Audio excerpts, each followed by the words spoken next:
a lot, and I didn't understood everything on point because I was younger, and that was one of the most heavy, like one of the heaviest uh, TV show slash movie I've seen.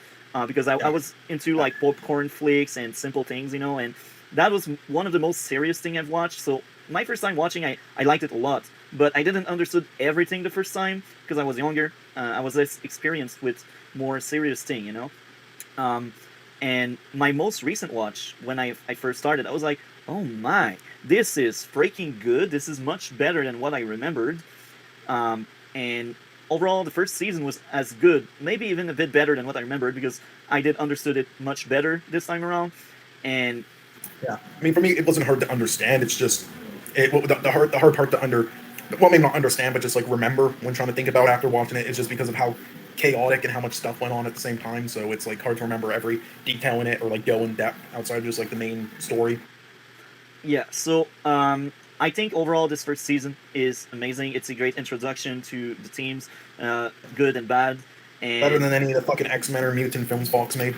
yeah, and I will go further with this. It's also about mental illness and how to heal from that. You don't heal from that like alone, and you to heal it, you need to learn what it's all about. What's the Does a issue? better fucking job at it than Joker. I'll tell you that much. Yeah, I actually agree with this. I fully agree with this. And uh, the growth of David during that first season is just amazing. When he first started off, he thinks he's crazy. Yes, he's crazy, but there's more to it.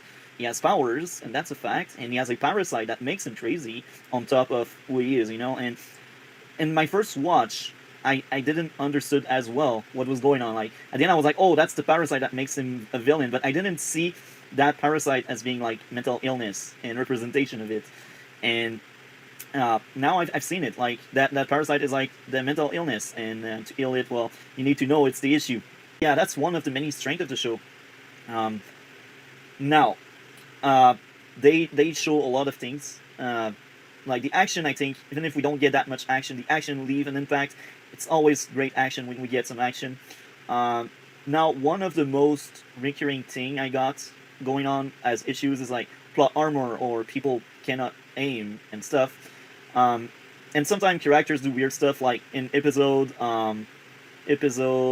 5. At some point, Cine is following the parasite. I think that was like um, when they found David in the house with his sister, and Cine just thought it was a good idea to chase after the parasite. Look, I've seen him in David memories. I just run after him. What a great idea! We all know how it goes in horror movie. So yeah, the music. What did you think of the music overall? Cole, I'm asking you. I enjoyed the music. What about you? Great music. I think it's well chose. They were able to give some good music. What did you think of the special effect? Usually I don't discuss about that, but I know you do, and you do value that. So what did you thought of the special effects and CGI and stuff? Well, it wasn't great in areas definitely, but it's over. I would say overall, did a good enough job for what it needed to, and it definitely wasn't CW. Now I will praise this. The fight choreography and all of the action sequence were well done. What did you thought of the fight choreography overall? Yes. Besides the maybe one scene where all the shit broke loose in the episode one, where and it was like a bit in slow motion. That wasn't bad. It was just eh. But besides that, yeah, it was really well done in every other instant. So in my notes, On the neighbors right now, this is so annoying. That's why I haven't been talking really. Okay, so right in, I'd probably give it a fucking around an 8 out of 10. interesting. So I personally gave 9.7 out of 10 because it was really hard for me to pinpoint issues, and a lot of episodes are 10 out of 10, and it's usually a good sign for me. Um, yeah, there was also like even in episode 5, which is the worst for me in this season. There was a musical moment I didn't like in it. So yeah, very good show. I highly recommend. I like the first season a lot. Now next week we will cover season 2. It's a blur. I remember the ending of the season and parts of the season, but I don't remember if I liked it more or less than season 1. Honestly, at this rate, I think I'm gonna recommend this one.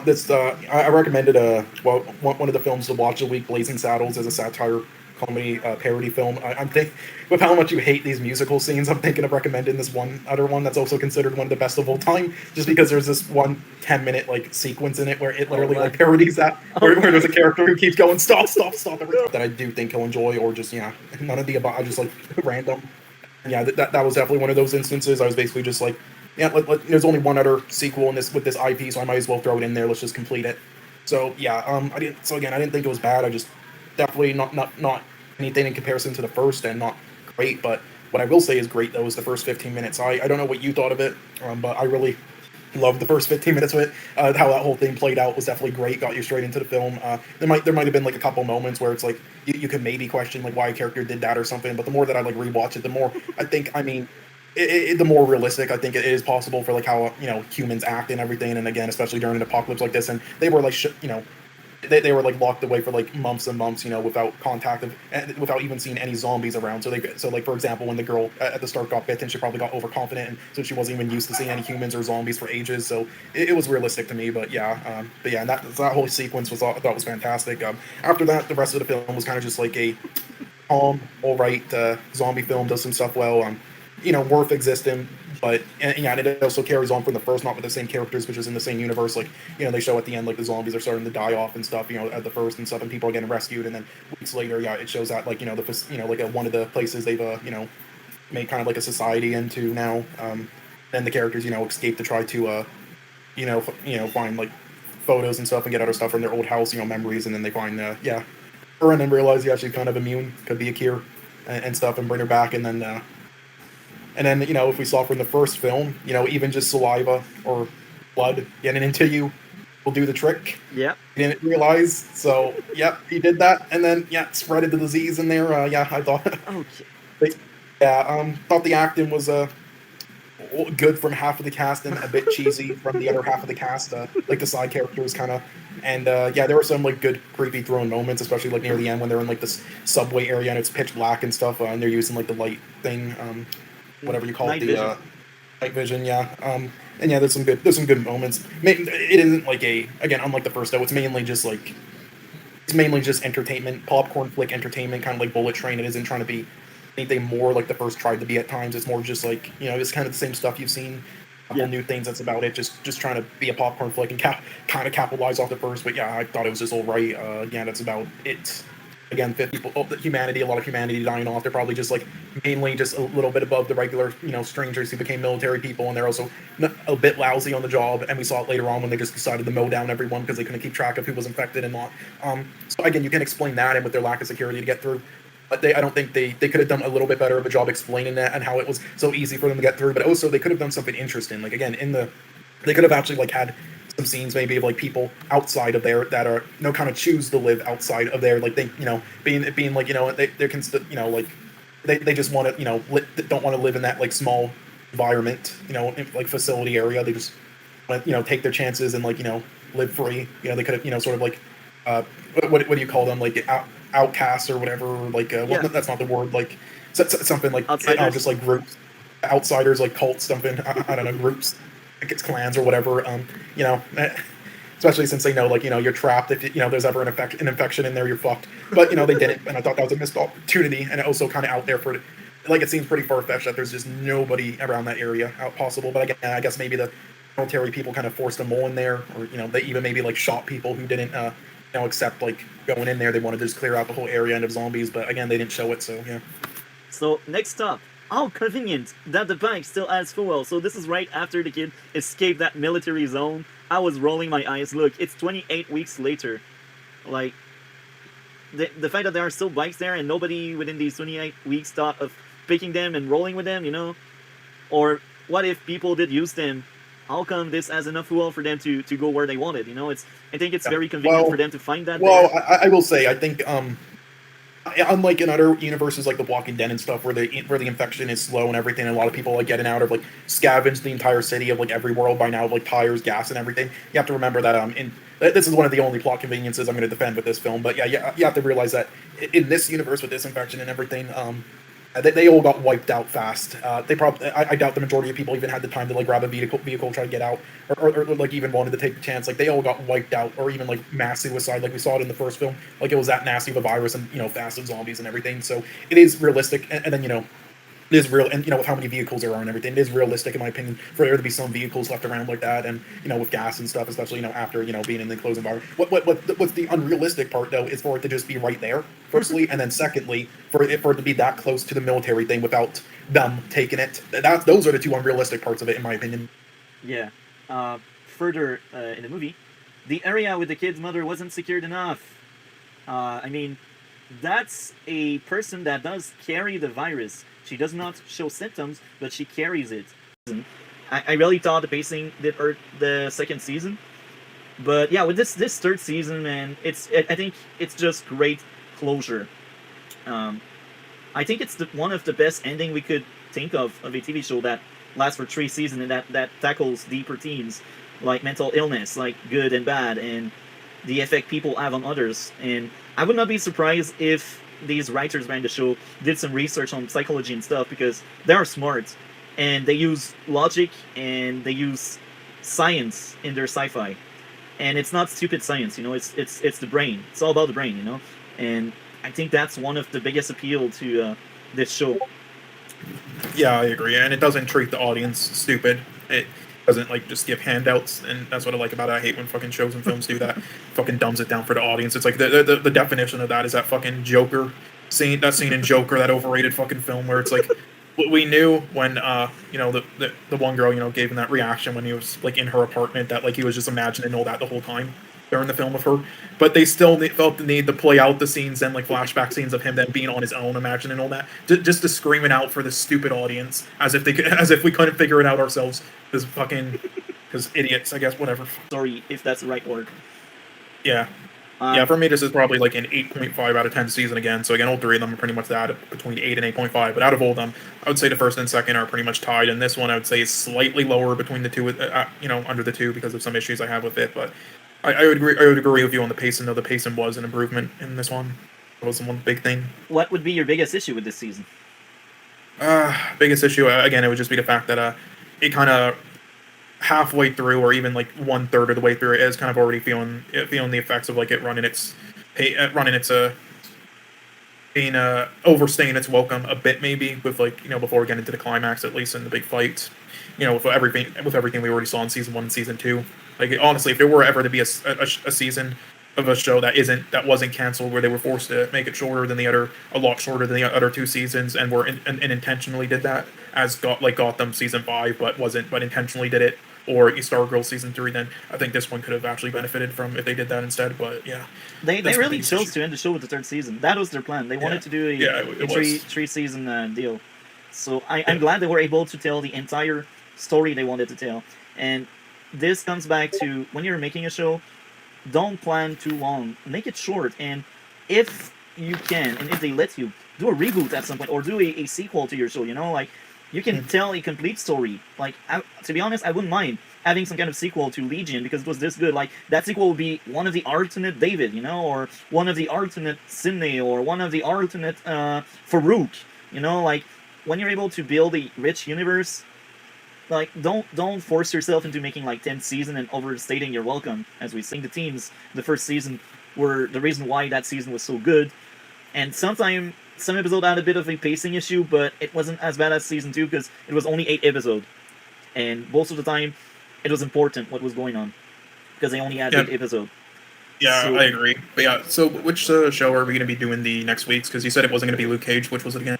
Umbrella Academy, season 1. Yeah, Umbrella Academy. Yeah, I'm really excited for that because again, Dark Horse. It's ones who do like Sin City and stuff. I think they might have done or own V for Vendetta as well. Let me check.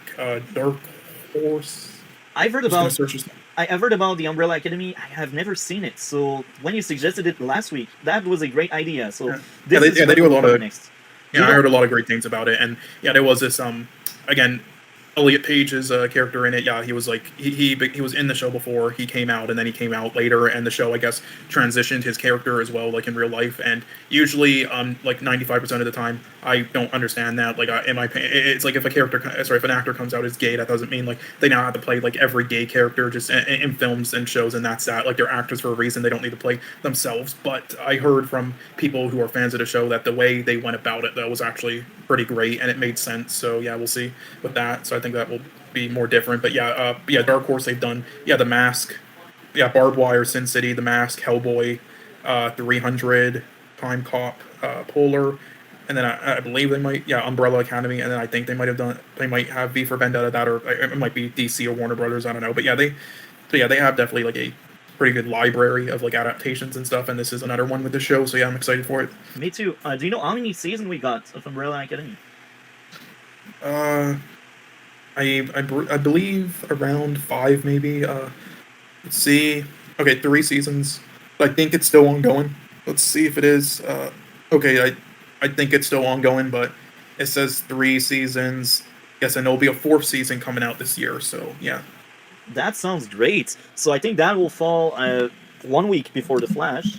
Because 3 weeks, yeah. Because right now we are like 5 weeks away from The Flash coming back. It's back February 8th.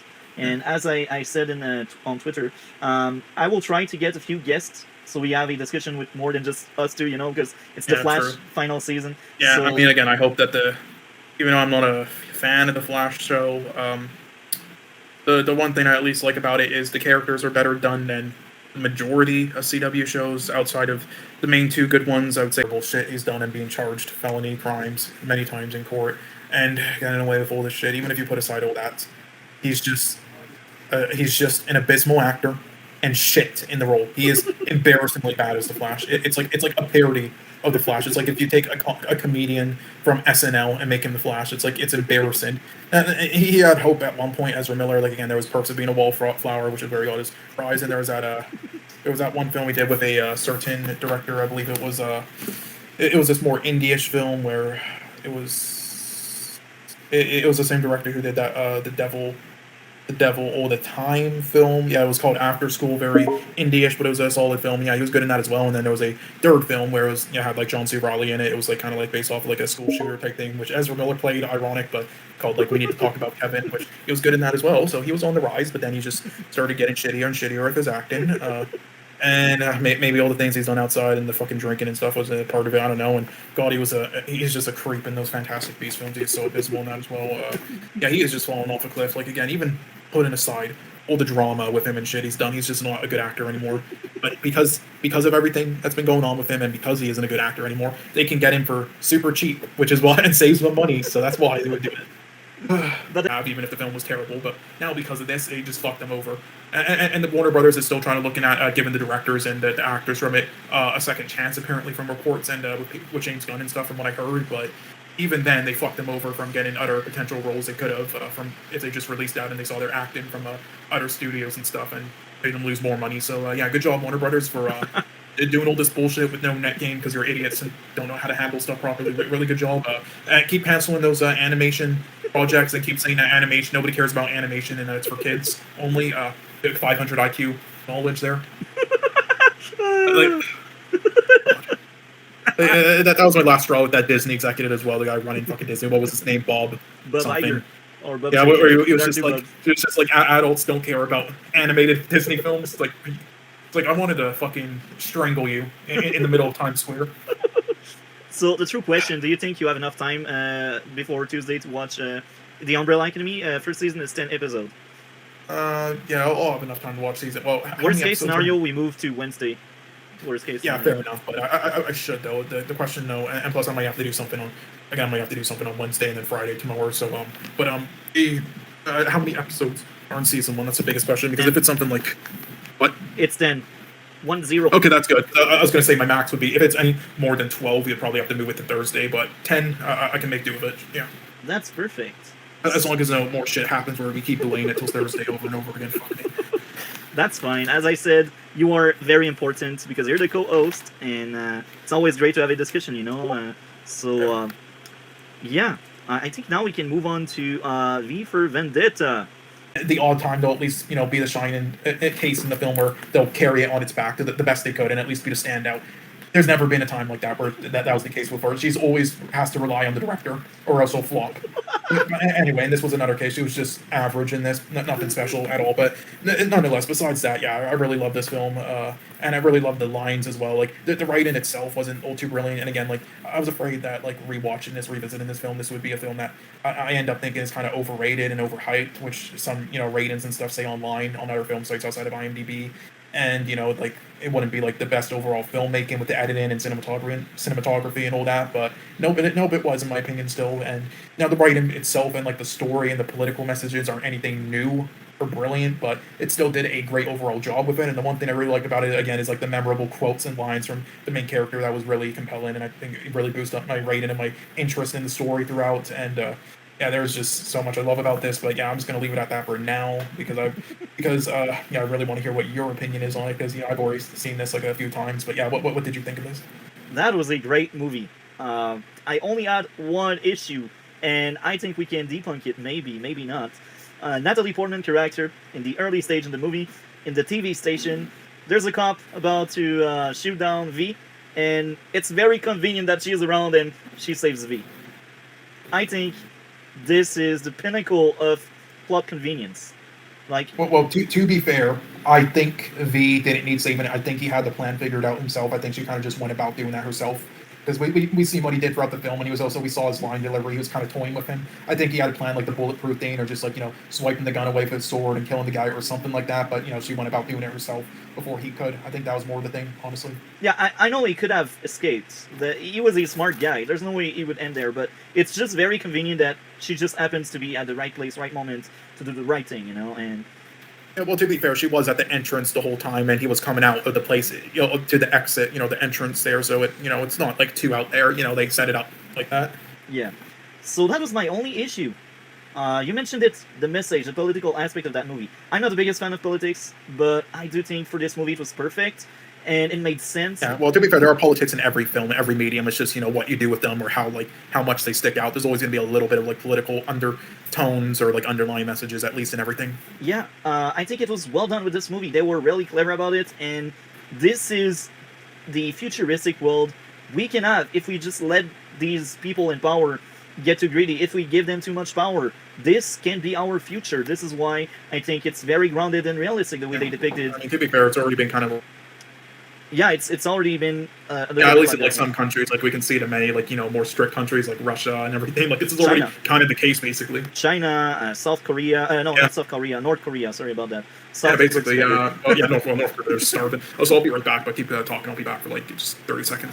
Yeah, so politics in movies can damage movie if it's not well. That's huge plot convenience. Yeah. Also, in the first episode, I will say I thought that graveyard scene fucking sucked. Again, I talked about the line delivery. I thought the line delivery there was fucking horrible, and some of the writing there, and then that action scene was just bad. So yeah, I will say that with episode 1 as well. That was the worst, probably the worst part of the whole season 1, honestly. Yeah. And anyway, continue. What else? Well, at some point, yeah, there was that episode where they almost made it filler because they undid a lot of things. But I said almost filler because the episode after that we get another perspective, and we realized that only pieces of that storyline in the previous episode were changed. So I think it was episode 5 or 6, and then the episode after that one made the previous one worth it. So that's very hard to explain for me, but that's the episode where do you remember when number 5 goes at the burrow and he blows up the burrow, and because of that things are changing? Yeah, I remember that. So at first glance it feels like filler, but then they kind of fix it in the following episode. I can't remember when it was exactly. Now. Yeah, that reminds me of some things they fixed. There were some design choices with the characters that looked fake looking, but then they revealed some stuff later on. That's why that's the case. Okay. Yeah. Now another issue: the plot convenience. 7 finding the red book that her boyfriend stole, and that being her wake-up call, despite the telepath trying her best to help her out as a good sister. And it's like, okay, whatever. She will believe a book, but she won't believe her sister that has the best intent. And I was really, really bothered by it. And this is funny because I'm going through my notes. Well, because to be fair, she knows her powers, so she might, seem ingenuine to her. Flashback in that first season, and I remember Titan having really bad placement for flashbacks, but here in the Umbrella Academy, they actually used in a very clever way the flashbacks. What did you think of the flashbacks overall throughout the season? Yeah, I really enjoyed the flashbacks throughout the season. Definitely some of my favorite parts of it.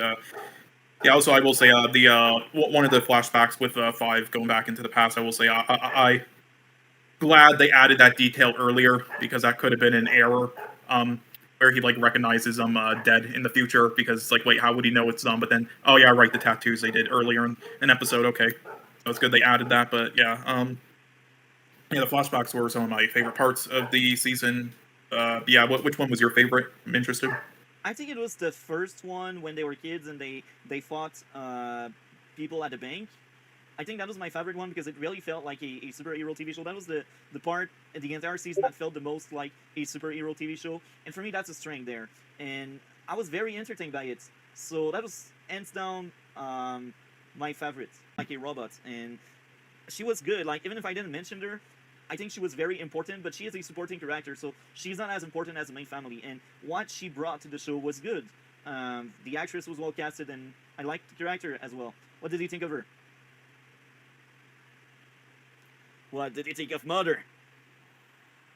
Oh, sorry. Sorry? There was some fucking dogs barking. Sorry. Did you ask me what I thought? Yeah, what did you thought of Mother? Yeah, no, she was great, as you said. I was just curious because yeah, that was one thing. Some people online said they didn't think she did a convincing job, but I mean, I thought so. And I mean, it's hard to pull that character off. I will say though, again, the one film that or the one actor who plays Ben is also in the only other project he's done at the moment, I believe. He plays a robot in that one, so coincidence, and he does an amazing job. And this one wasn't as amazing of a job or convincing as a job, but still. But yeah, just pointing that out. But I will say you mentioned before about Sevens, but yeah, for character and what they've done with her and stuff, and throughout the season and at the very end, and then also talk about doing a better job with the diversity in this, and then in fucking like Supergirl and shit.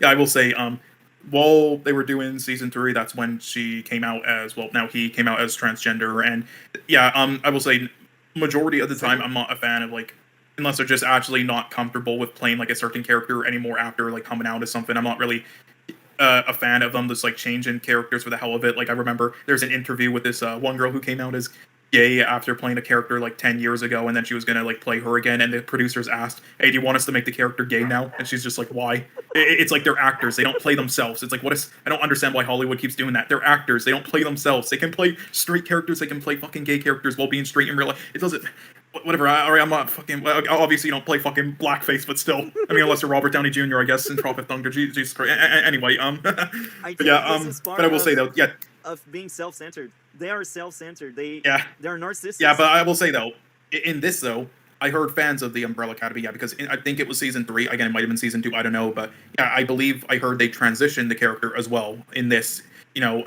Just like in real life. And again, majority of the time, I'm not a fan of it, but I actually heard that fans of it really loved it and said that that's how you do it properly, and that it actually added something unique and cool to the character.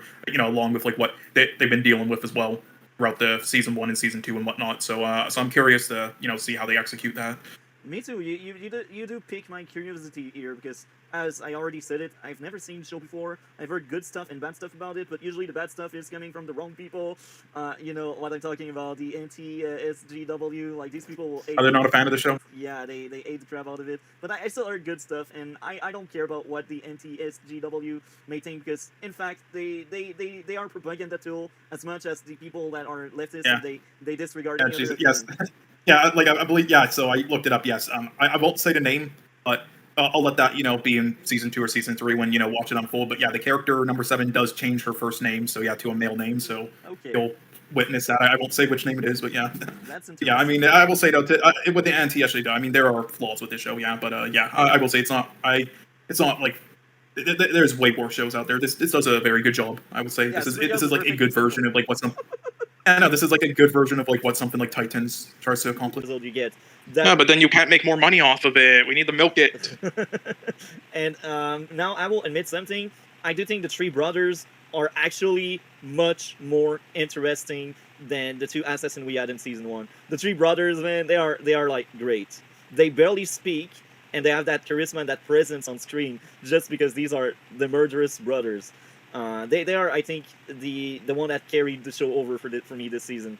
Yeah, and also you said before that like Ben kind of stole the spotlight from Claus. So did you mean that in like a negative way, or do you mean like you really like Ben this season? Or I actually enjoyed a lot Ben, but that yeah, made same. a lot Claus for me because Claus. Yeah, I mean, why didn't they just do like 50-50? It's like they went overboard with it for sure. They could have evened it out more.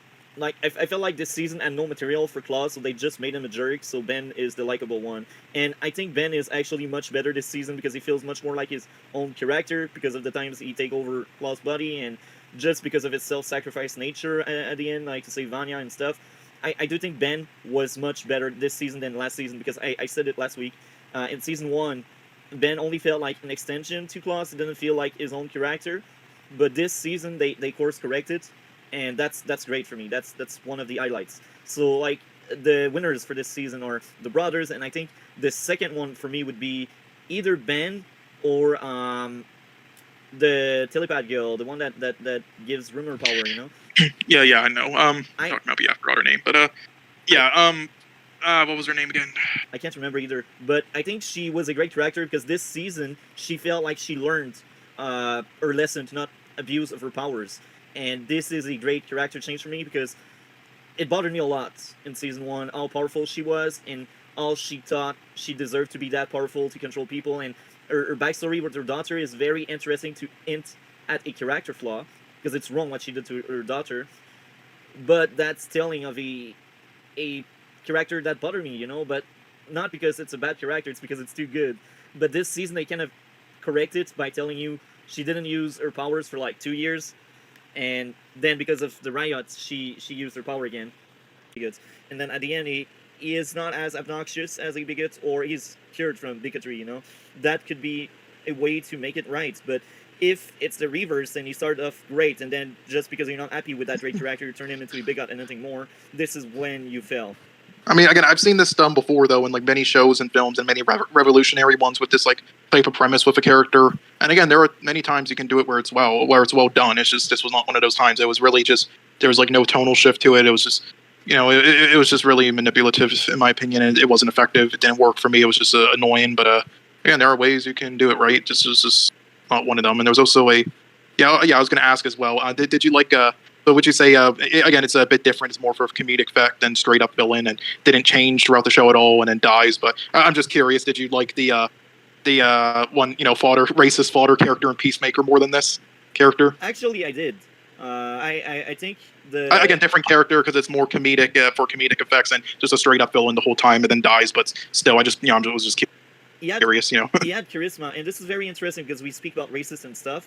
I will bring a perfect example of actually the best season of Supergirl. I always thought it was the third season, but actually I was shocked on how good season 4 was. But then you got the really bad season 5 and 6. But that's another topic. But anyway, in season 4, it's all about tolerance and diversity. And one of the big strengths against Supergirl is bigotry, And at first, the main villain, he is called like Agent Liberty. And at first, he's just a normal father with student because he's a teacher. And then because a lot of shit going on in his life that ruins his life, and they are all alien related.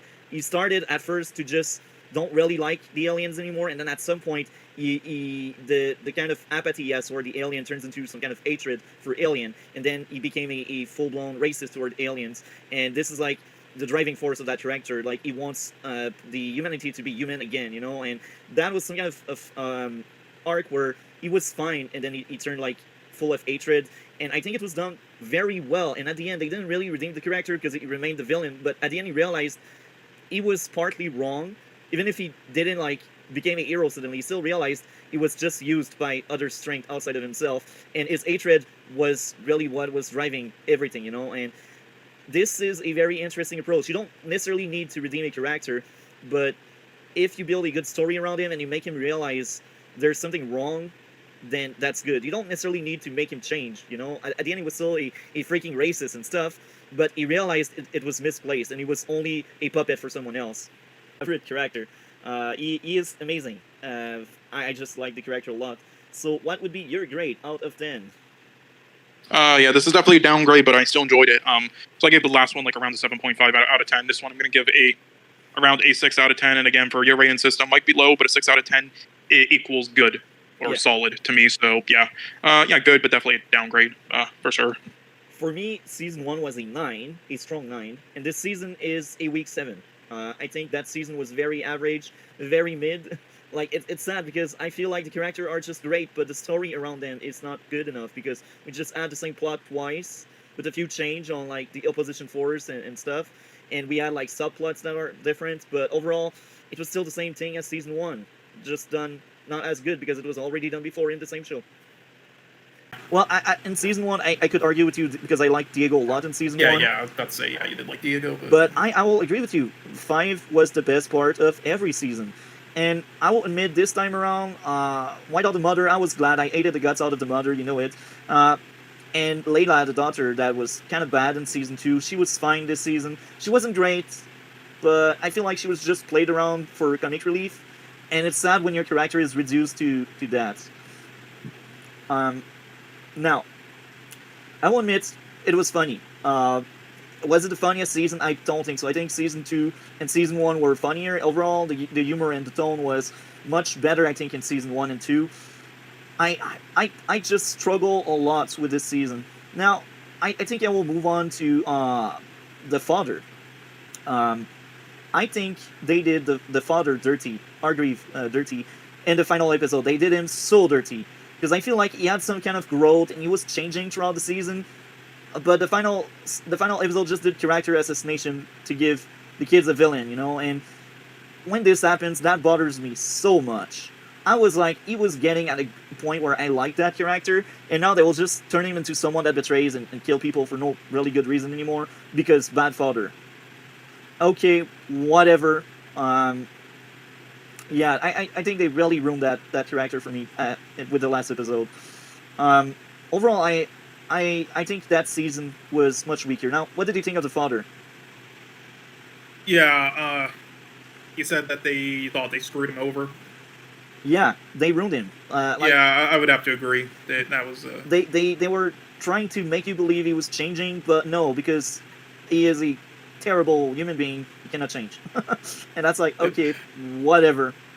Because I didn't really care about her in season 2, and in season 3, she was actually turning into a villain, and I guess that's fine. But I feel like the execution was really bad, and sometimes some of her lines and her motive and like why she's doing that, I was rolling my eyes.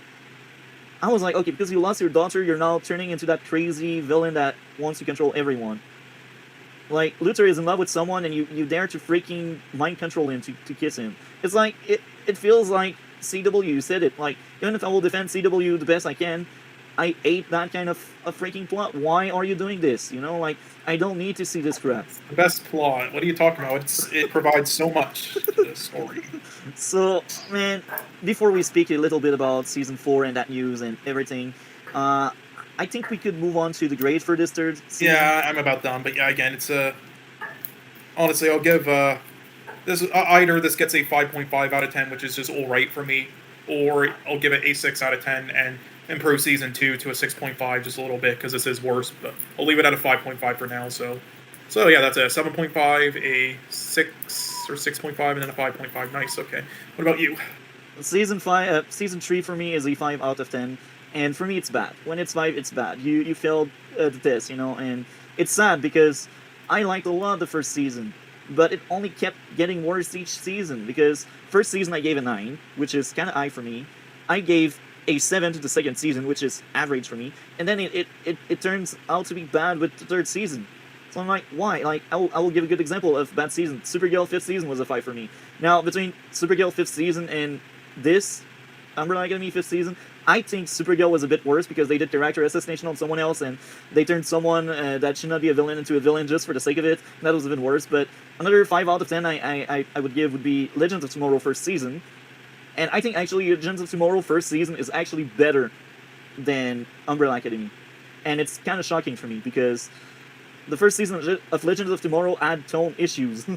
Or for writer, they can really ruin that one. But that's the one I'm excited the most. But the close second for me would be like either Green Lantern stuff, because Lanterns looks amazing, detective stuff, man, and the Batman sequel.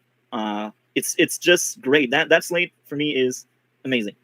I'm excited about most of these projects, but if I would name like one, I look forward the most is really Supergirl, but Lantern is a close second, I think. Supergirl is also the one that can mess up the ECS, I think. So yeah, any closing thoughts on the slate before we move to the Flash topic? No, not from me personally. I will just say I hope. I mentioned this before, but I do hope James Gunn keeps. He keeps writing stuff for. He's writing stuff for films like the Superman one, and that's good and all. But I hope he also really focuses on more like C or D level characters from comic books and like up and them as he did with Peacemaker, because I think that's what he's best at. Yeah.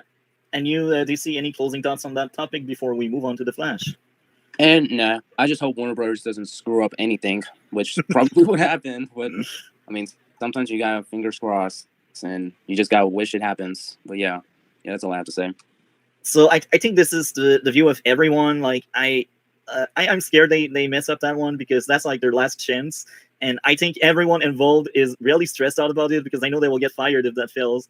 But these projects, they all look great. They just need the right people and the right firepower for this. So now the Flash season 9 will start next week on Wednesday.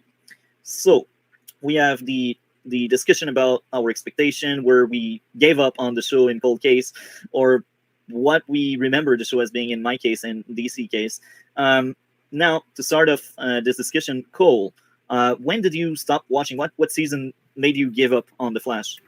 It was around season 4, and again, when it starts up and everything, I'll finish it. But I mean, I did watch like newer episodes of newer seasons too for MSK shows. So yeah, so I did skip some as well, and then watch others. So it's all just kind of a mess. But I'll just watch through the whole thing quickly before the new season and episodes come out, or before we review them, I guess. But yeah, I didn't think it was bad. I just. Yeah, not my thing. I thought it was kind of like a below average show. There was just a lot of issues with it for me, and writing and some acting and everything, even with like the visual effects and stuff aside. There were some things I did like though. And yeah, Grant Gustin, I wouldn't say is great still, but he's definitely better than Ezra Miller. So that's something at least. Yeah, what is Barry going to be doing in this season? Because even though I wasn't the biggest fan of season 8, at least I knew what he was doing. So I'm interested in seeing how he's going to be in season 9. Okay, and you, Cole, what are you looking for? Yeah, just get the characters right this time. That's the main thing. Just wanted the characters to be done well. That's it, really, for me. Yeah, not as big of a fan of the show, but yeah. So, Arrow, Green Arrow will be there. We don't know if it's flashbacks or if it's some kind of dream thing that will happen, but he will be back. What do you think about that, Cole? Green Arrow. I know you were not the biggest fan of Oliver Queen and Arrow, but what are your thoughts on that? I don't mind it, honestly. This is the last season, isn't it? Yeah. I mean, it's whatever. I mean, as long as it's connected well, it's whatever. And you, DC, what do you think of Oliver coming back? I'm not sure what to think of it, because for me, it kind of disrespects Arrow in the sense that because Oliver Queen Arrow ended, I've always felt like his death and how it affected Barry in season 6 was the right way to do it. But I feel like having him come back kind of ruins that. It ruins the Arrows, and it's like Oliver Queen just died for nothing when he's gonna come back in the final season. For me, I don't like the idea. I think what they should have done is have it be where Barry actually dies and not have Oliver come back, and you see like flashbacks and memories of Barry with Oliver Queen, knowing that this is Barry's like final days. I feel like they should have done something like that. Bringing him back kind of just ruins Arrow's final season and kind of destroys the entire Arrowverse, in my opinion. Except if it's a flashback. Yeah, flashback. That may end up being the case. Maybe it's a flashback. Yeah, like flashback or hallucinations, I'm perfectly more okay with them. But like actually bringing him back, which I'm pretty sure is the main thing that they're doing, I'm not sure how. I don't think I'll have a positive reaction about that. Maybe it's an alternate Earth. Maybe. Oh my! I've just seen something funny on Facebook on the side. So yeah, I think we will get several villains. Red Death and what's the other one? Cobalt Blue. One thing, and then major consequences happen, and you didn't expect it. Yeah, that's something I really enjoy about this storyline. What did you think of the action sequence in the staircase, Cole? Yeah, I really enjoyed how that was done. That was probably one of my favorite action scenes in the episode. They also had another great scene where Sarah tried again to kill Tia. She tries like twice, and I think both sequences were well done. I really enjoyed that a lot. for once, the fight choreography is actually good in this episode. I say that because this season fight choreography was thrown out the window for me. A lot of fight sequence and fight choreography are terrible this season. That was one of the worst part of this season. But this is funny because I feel like in this episode, it was actually good fight choreography. I don't know about both of you, but for me it worked this time around at least. Well, I enjoyed the many of the fights in season 4. Yes, and yes, I am referring to the infamous Damien versus Oliver fight where all they do is just punch each other. Okay, I must add something to this, man, because the way I see this scene is two drunk people into a fight outside the bar at the doorstep. Yeah. They're a league of possessive people, man. This is why this season was so bad. Better structured than I remembered, but then that just was like, and I thought the camera work was kind of piss poor, and I kind of thought it was throughout that was the one thing, the camera work I was not a big fan of, and Legends of Tomorrow wasn't great there either, and we'll get to that, but this even worse. Like, there were some shots I really liked, like, again, the stairs, action scene, I like that part, but yeah, there was a lot of issues with that, though, for me, and that ritual scene, how it was done there, was just really poor to me, and I thought it was, there were a lot of gripes I had with it, but any good bits out of it, though, and it not being terrible was overall was because of Constantine saving it. I don't know who directed that, but did they get the same director who did who did those bad Constantine episodes with the actor trying to salvage it, or because that was that definitely could have been done way better, and and definitely think they could have done something a little more fancy there than that was kind of plain, but whatever. That's just and I thought it kind of gone by pretty quick. I see where you are coming from, and I will add more to this. I think I don't really notice that kind of stuff because I'm not really good at knowing what's good or bad. But I will say this with the directing and stuff. This is basically the kind of directing this season is getting most of the time.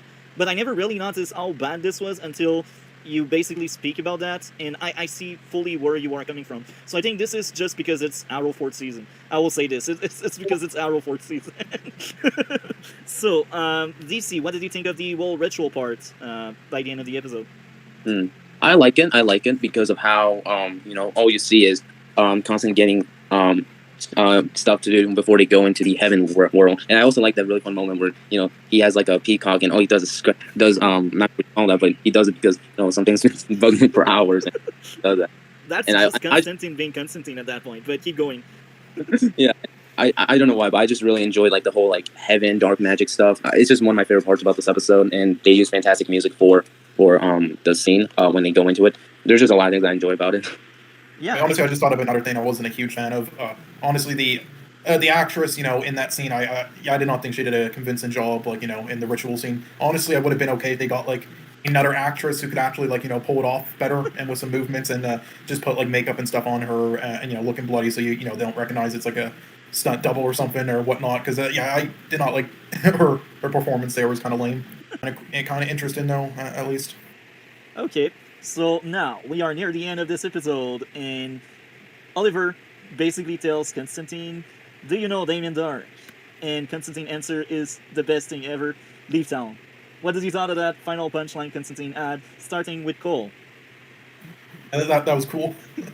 I always remember that final punchline from that episode, and this is the episode that really sold me Constantine. Even if I like Constantine as a character in his own show, this one punchline made me laugh a lot each time, and I always have good memories of that episode just because of that big punchline at the end. So what did you think of that line, DC?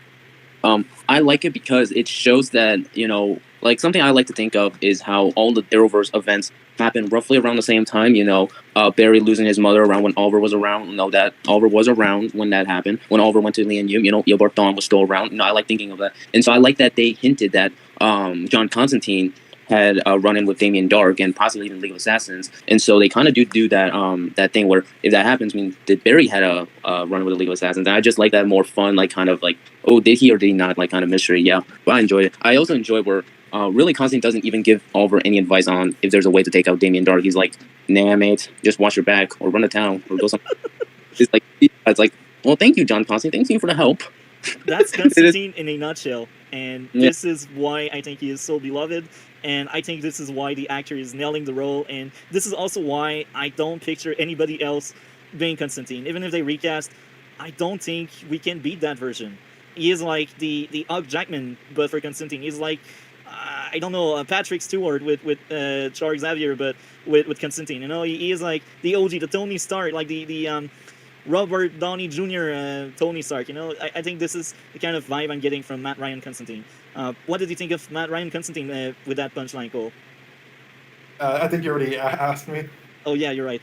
So anyway, I will say though, I got some insider information, totally legit. So yeah, I heard at the end of Constantine 2, yeah, Matt Ryan will pull up and kill Keanu Reeves and take his place. Yeah. Insider information. My source is trust me, bro. yeah, trust me, bro. Trust me. I wish. Okay, so now we are in the closing discussion about this episode. Starting with Cole, which grade would you give to this episode out of 10? Probably a 4. Oh, okay, very interesting. And it isn't bad. It's enjoyable. Again, a 4 is that's the bar for being watchable and enjoyable. But yeah, there's a lot of issues with this for me.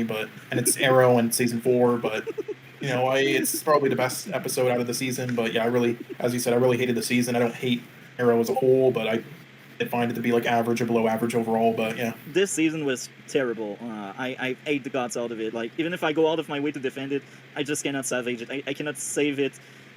Despite trying to defend it the best I can, I just can't. So I know that feeling. Now, DC, what would be the grade you would give to episode number 5 out of 10? 10 out of 10. Out of Oh, you 10. already said it. I almost forgot. So yeah, I would give this episode 8 out of 10. My 2 issues, I already mentioned them, but usually when I have like 2 issues like that, the episode usually gets 9.5 or 9. But I feel like each issue I had with this episode took away full points, because things everyone made in the entire season were based on a computer telling like what would happen with everyone making choices. So there's like basically no true free will until they destroy the machine. I think that's the biggest takeaway I got from season 1, and I think this is why it was so good, because there was no free will. What did you think of the fact that there was no free will in time travel, Cole? It was interesting, but I mean, I've seen it before. Yeah. They didn't really do it in, just like other things, they didn't really do it in an impactful way where, you know, you really like feel the effect. But it was kind of just vanilla. But I mean, it was okay, I guess. Just them doing it, I guess. It was something. So, I think outside of relationship, I think also the pacing was maybe another issues among many. I feel like a lot of the episodes could have been trimmed down. Don't say. And I feel like some episodes could have simply been erased. Maybe 1 or 2 episodes could have been taken out, and it would have... But listen, they could have cut this down to like 6 to 8 episodes and nothing would have been lost. I still think a lot of episodes were important, like the Russia 2-parter. The first 2 episodes, of course, were important. And the Western episode, I think it was at some extent important to what was going on. But yeah, I think among the 16, I would have kept maybe 10, 12 episodes. I feel like them being stranded in time wasn't that great, because that was only to support the romance they wanted to give with Ray and Kendra. And it's a bit sad. And now I just realized, since my crash, my cam is frozen. I'm wondering, guys, can you guys speak? I'm worried now. I want to say something. Oh, okay, that's fine. I was worried that your voice would have been cut by accident, but they're not, so it's fine. It's just my camera messing up because of that brain fart my computer got. So I will say this, personally, I never gave anything a 0, because I think it lacks, like, you're not gentle. Like, you just want to hate something on, like, for the sake of hating it. And this is not... I mean, I would go like a half-star lowest. I think my I lowest... mean, honestly, there's only one thing I would do a 0 for, multi-topic. Either a 0 or a 1% out of like 100. There's only one thing, and that's films that are garbage in every way with nothing redeeming, but are also just like offensive to even exist. Like something like the murder of Nicole Brown Simpson was like a fucking movie made for $5, and like it felt like just an exploitational film that's garbage in every way, how it was made and everything, but was also just exploiting off of a real life tragedy, and without the permission of anyone, they illegally did it. So something like that would get like a 0, for example. I could understand, to be honest. I think so far, among all of the shows and movies we covered, the lowest we covered was She-Hulk, being 1.5 for me. I think it was 1.5 or 2. I can't remember the exact grade I gave to the entire season, but I think that was the lowest we covered. That's like rock bottom media for me. I think what did you give to She-Hulk? I probably gave like a similar grade. What do you remember giving? Overall for She-Hulk, Yeah. and the episodes ranged from 1 out of 10 to 4 out of 10s. basically For me, it ranges at to least for like me. And 0.5 to like maybe 6, I think. yeah, 0.5 I think we did for some. So yeah, again, 0.5 is like the lowest we did, and those are basically they're still ones for us. But yeah, we just wanted to go even lower because it's She-Hulk. Those two reviews, they're hilarious. But that one maybe with Shark Exorcist, I could be wrong, and honestly, people meme it to this day now because of how garbage it is, but just because of people doing YouTube reviews of it, not the film on its own. But Shark Exorcist actually, it's just actually painful to watch. It's that garbage. It's actually just a negative 10 out of 10. It like gives you leukemia watching it. Oh my. We need to cover that in a Anyway, have fun with that later. Oh, hey, we can if you want. Yeah, that could be funny. So, any closing thoughts on DC's Legends of Tomorrow? That's it for me. Same.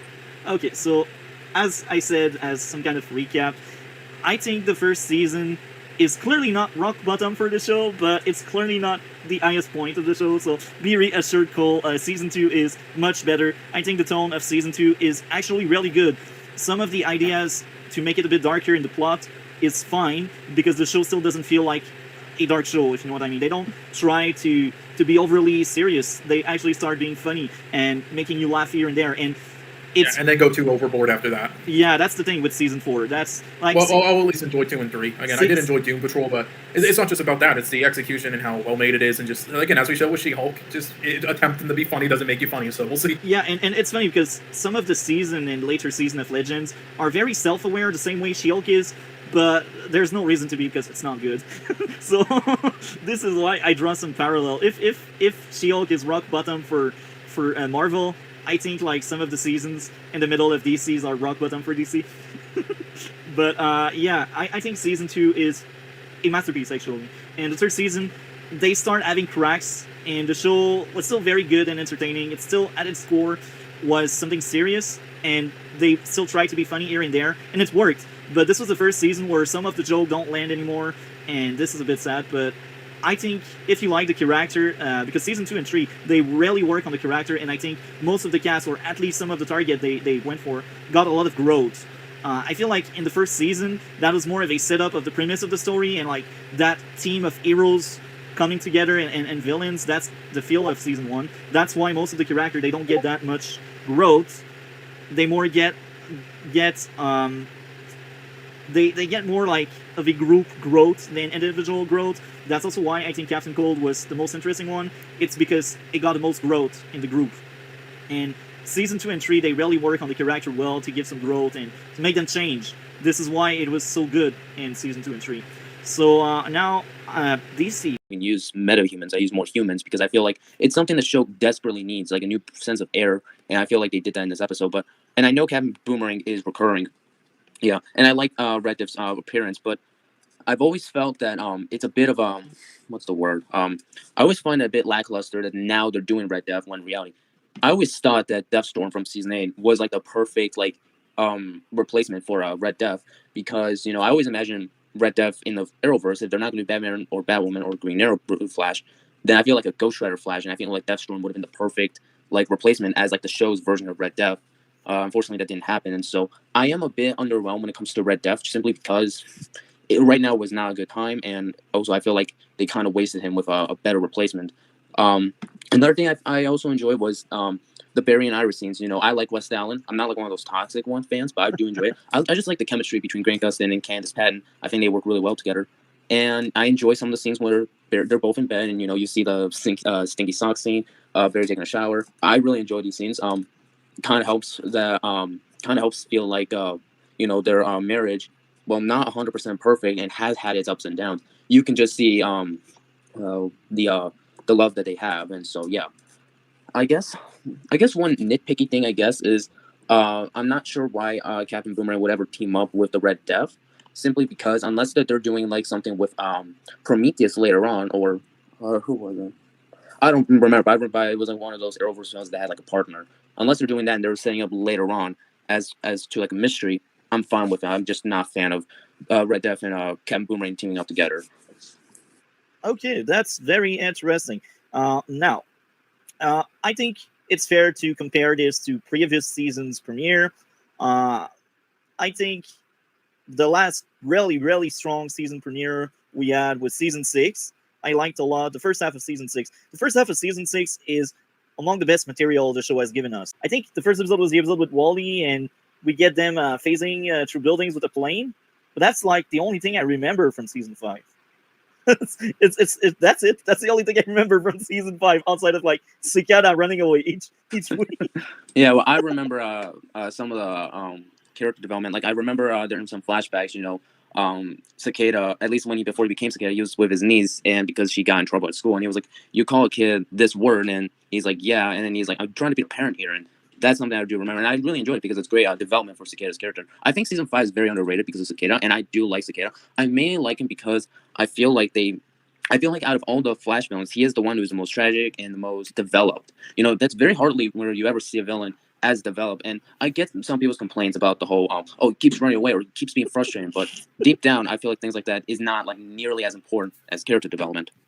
Yeah, I actually get where you are coming from. I will agree with you on saying he has the most character growth, and that's a good aspect of it. But man, they stretched on his storyline too long. The plot armor on the Flash is crazy on both sides. Team Flash should have died almost 5 times, bare minimum 5 times, and Cicada should have getting captured at least 10 times. So that's the way I see it. Like, he was the most powerful villain in the show just because he could take away everyone's powers. And so many times he could have ended the Flash, his biggest threat. But no, he fly away because the plot needs to happen. That's doing bad writing and everything, but that wasn't the actor's fault. I think all that kind of carried this episode to me for being watchable. But yeah, and yeah, also there's background noise. I don't know, the fucking people are like, neighbors, god damn it. Okay, so I guess now we can move on to our score for the episode, starting with DC, because I think Cole is out for a moment. What would be your score out of 10? Out of 10? I'm thinking either a 7 or an 8. 7 or an 8. So you could say 7.5 because that's in the middle? Yeah, I guess a 7.5. I like this in the season 9 premiere. I just feel like it is still recovering from a bunch of the season 8 flaws. The whole like pep talk thing they should kind of stop. And I feel like the constant with the CC media can get very repetitive really quickly. I see where you are getting at there. My score was a 9 out of 10. I liked a lot this episode. This was one of the best episodes we had since season 6. And now, moving on to Cole, what would be your grade out of 10? I hate to say it because after the grade you guys gave, but again, the rating system is different. So when I say this, it's not bad. It actually kind of means more average for my rating system because like a 5 out of 10 is solid to me. So it's a 4.5. But also there was something I was trying to remember. I think I might have forgot. Oh yeah, right. How the media in the show. I'll say there were people reviewing that V for Vendetta film and saying that they hated the media in it. Everything they said about that, which I disagree with, it sums up the media portion in this. Bruh. Yeah. Oh my.